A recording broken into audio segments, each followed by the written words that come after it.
хабаргузоришҳои муҳимтарини рӯзро аз студияи марказии радиои озодӣ аз шаҳри Прага ман Шаълои Гулхоҷа тақдим мекунам. Салом. имрӯз дар барнома сокинони деҳоти офатзадаи вилояти Хатлон 4 рӯз инҷониб дар муҳосира қарор доранд.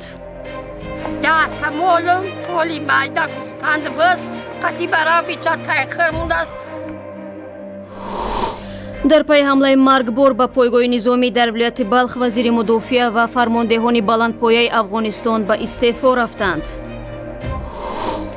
ва коршиносони тоҷик дар баробари қадрдонӣ аз сармоягузориҳои чин таъкид мекунанд ки дар муассисаҳои муштарак коргарони маҳаллӣ ба мақомҳои ҳалкунанда ҷалб намешаванд. ва онҳо бояд ки аз ин накам аз 30% масалан бояд ки шаҳрвандони моро яъне бояд ба кор таъмин намоянд. тӯли чанд рӯзи ахир селу ярч дар бархе аз ноҳияҳои Тоҷикистон даҳо сокинонро бехонаводар кард. шаби 22 апрел дар рӯстои озодагони ноҳияи Лахш сел омада 6 манзилро комилан вайрон намуда чанд дукону маҳалли чорводориро аз байн бурдааст. сокинон мегӯянд бинобар намии зиёд манзилҳои дигар низ осебпазир шудаанд. ҳамин тавр фаромадани ярч дар 2 деҳаи ноҳияи Шамсиддини Шоҳӣ низ ба мардум хисороти зиёд овард. онҳо мегӯянд ҳоло бидуни барқорои мошингард ва дар ҳолати тарс қарор доранд. ҳамкорони мо омади офатҳои табииро дар деҳаҳои Порвору Мулиёв ба навор гирифтанд.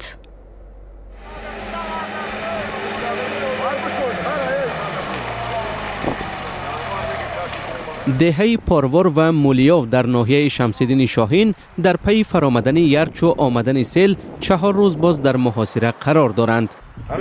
кардем ки худмонаи мошин баровардем тамом. ин ҳоле ки дар деҳаи мо мисол ҳалокат дучор шудааст ҳамин боришот бовар кен не ра дорем. ягон чиз ози нест. пиёда ҳела ра мегардам мардум.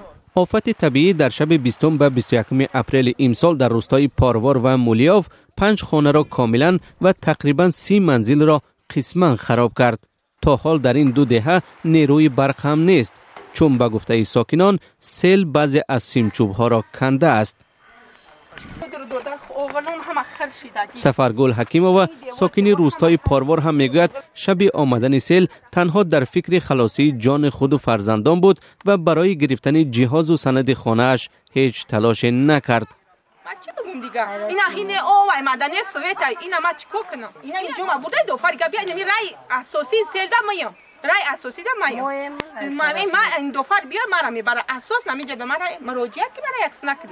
дар деҳаи Порвор 200 ва дар рӯстои Мулиёв 75 хонавода ба сар мебаранд.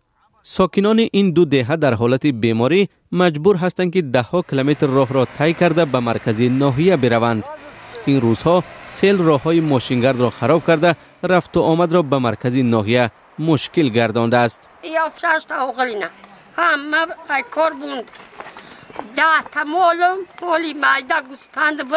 قطی برای بیچه تایخر مونده است 3-4 تا روی دیگه تایخر 5 سال میشه در پاور زندگی میتاری و دیگه ندیدم. ساکنان این 2 روستای ناحیه شمسدین شاهین گفتند که در این مدت نه تنها کسی به یاریشان آمد بلکه برای رفع عاقبت‌های آفت طبیعی یک تکنیک هم نفرستاد.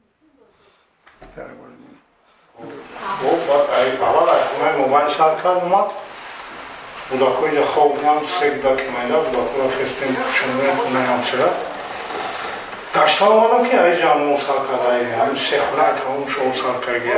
дар деҳаи Порвор ба радиои озодӣ гуфтанд ки ҳарчанд ба осебдидагон кӯмаки амалӣ нашудааст, аммо як комиссиони ҳукуматӣ зиёни расида ба онҳоро ҳисобу китоб намуд.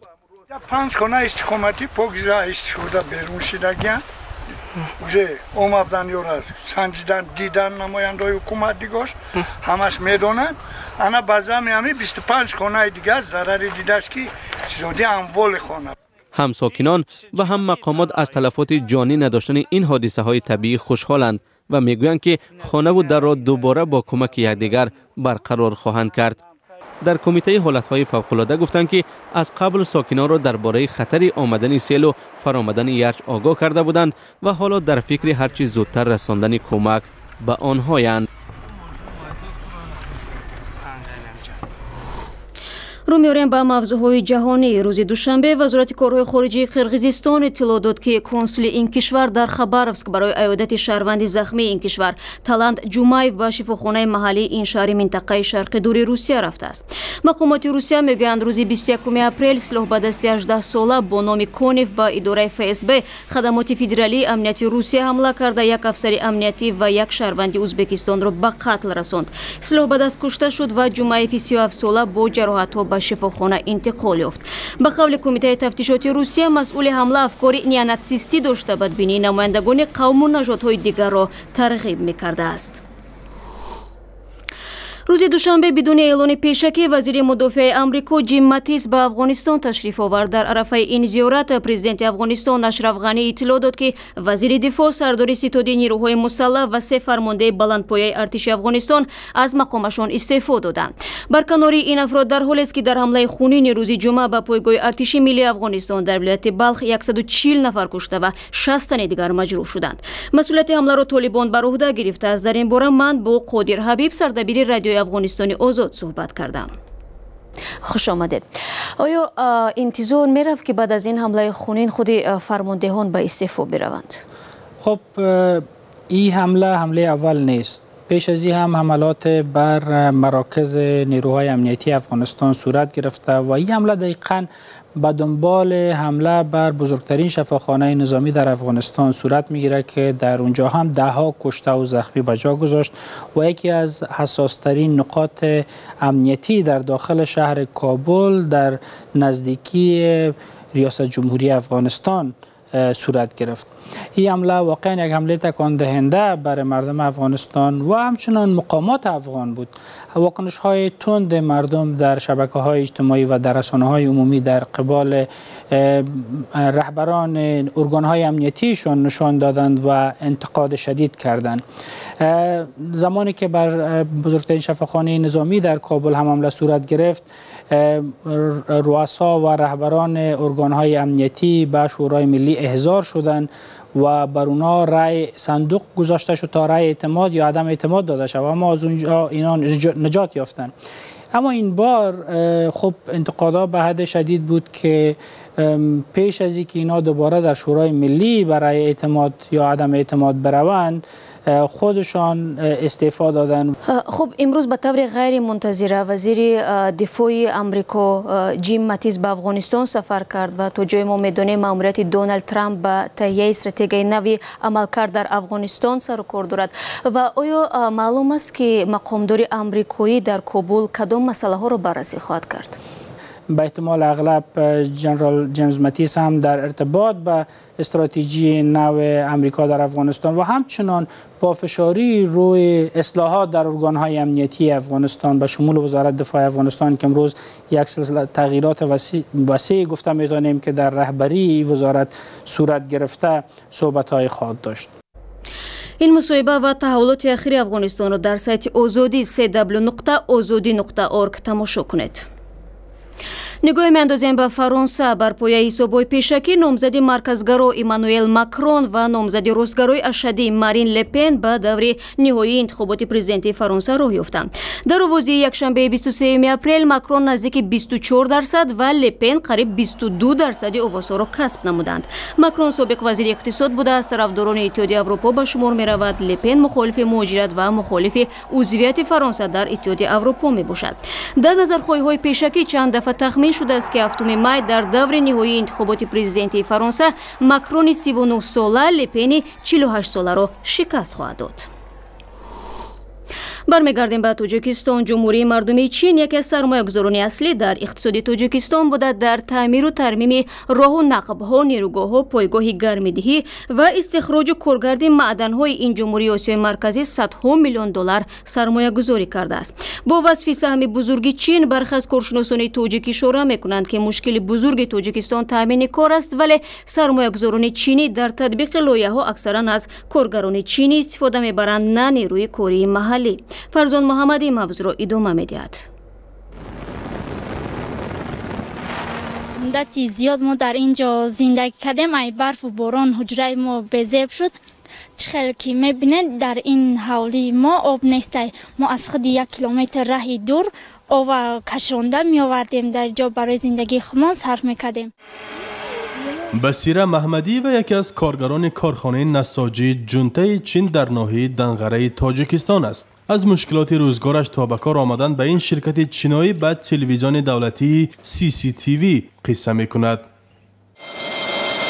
با به کار در آمدن این کارخانه او و ده‌های دیگر در آنجا کار پیدا کردند. بنابراین او از سرمایه‌گذاران چینی برای فراهم آوردن چنین امکانیت سپاسگزار است. با همکارگران جونته راهبرا رسانم میندار از آن میکنیم که ما چخیل که با ما جوانان غمخوری کرده هم خیلی کارخانه کشودن. سهم شرکت‌های چینی در بازار مهنتی تاجیکستان به آن حدی که ترغیب می‌شود سهم ندارد. شرکت‌های چین با پیدا کردن جای پا در تاجیکستان نه تنها تکنولوژی و فناوری‌های خویش بلکه کارگران و متخصصان خود را نیز همراه می‌آورند. رهبر کشور ما پیش از افتتاح این عمل البته تاکید می‌کردند که مثلا جلب کردن هرچی بیشتر جلب کردن مثلا قوه کاری هم متخصصان تاجیک هستند. البته این از سطح رهبری سیاسی تامین میشد، لیکن از ساختارهای مربوطه که آن را این لایحه را عملی میکند این را زیر نظر میکردند. مایانشاه محمدبکوف مسئول وزارت مهنت تاجیکستان میگوید تناسب کرایه کارگران محلی و خارجی در شرکت‌های خارجی در تاجیکستان طبق سازشنامه‌های دوجانبه دولتی تنظیم می‌شود. شهروندانی هستند در اساس سازشنامه‌های بین دولتی یعنی به کار تامین کرده می‌شوند شهروندان خارجی و آنها باید که از این نکم از 30% مثلا باید که شهروندان ما را یعنی باید به کار تامین نمایند. یعنی رئیس 30% شهروندان خارجی 70% از ما درست است. این مسئله تناسب بین شهروندان خارجی و شهروندان جمهوری تاجیکستان حالا در لایحه قانون درباره مهاجرت مهنتی یعنی درج گردیده است. حالا شرکت‌های چینایی بنابر حتمی نبودن جلب کارگران محلی در قانونگذاری تاجیکستان مقررات سازشنامه‌ها را صرف نظر می‌کنند. طور مشاهده می‌شود شرکت‌های چینی در تاجیکستان کارگران بومی را به کارهای کم مزد مثل قراولی و یا رانندگی جلب می‌کنند و به پیشه‌های درآمدناک مثل مهندسی متخصصان چینایی را کرایه می‌کنند. جمهوری تاجیکستان هر سال به شهروندان خارجی 8000 کوتای کاری جدا می‌کند. به گفته مسئولان از این مقدار تقریباً 4000 به شهروندان چین داده می شود. و گزارش داریم از ازبکستان. در جنوب ازبکستان طول چند سال از پرورشگاه مخصوص سرشمار شترمرغ‌ها را زیاد می‌کند. صاحبان ستاروس فارم نقشه دارند استحصال گوشت این مرغان بزرگجوسه را بیشتر نمایند و صادرات آن را به راه مانند. مومن احمدی با تفصیلات بیشتر. صدها شترمرغ امو با وقار در دشت‌های ازبکستان قدم میزنند. 3 سال به این سود در محله باغستان فرغانه شرکت مشترک ازبکی و بریتانیایی به پرورش این نوع مرغ‌های عجیب مشغولند. اولین گروه مرغ‌های بزرگجوسه که 200 سر را تشکیل میداد سال 2015 از افریقای جنوبی آورده شد. بعداً صاحبان پرورشگاه تلاش کردند از حساب جوجه‌های همین شترمرغ‌ها سرشمار را زیاد نمایند. در سال 2016 ما از 600 دانه تخم 350 چوجه گرفتیم. البته هنگام مطابق شوی تعدادی از آنها نابود شدند. گوشت شترمرغ روغن و خلسترین ندارد و از این حساب در بازار جهانی نرخ آن گران است. از چرم آن پایافزال و جزودان و از پرهایش بالشت آماده می نمایند. شترمرغ یک ساله 120 کیلو وزن دارد و از آن 25 کیلو گوشت و تا 2 متر مربع چرم می گیرند. اما با این همه برای پرورش مرغ‌های بزرگجوسه شرایط خاص لازم نیست. شترمرغ‌ها مستقلانه در چراگاه‌ها می‌چرند و تا به 18 درجه سردی تاب آورند. حالا صاحبان پرورشگاه نقشه دارند که استحصال گوشت شترمرغ‌ها را به خاطر صادرات به کشورهای دیگر بیشتر کنند. با این گزارش میرسیم به فرجام برنامه. خبرها و ویدیوهای بیشتر رو در وبسایت www.azadi.org در صفحه های ویژه ما در یوتیوب و شبکه‌های اجتماعی مثل ادناکلاسنیک، توییتر و فیسبوک پیگیری کنید. تشکر که با ما بودید و خدا نگهدار هر یک شما.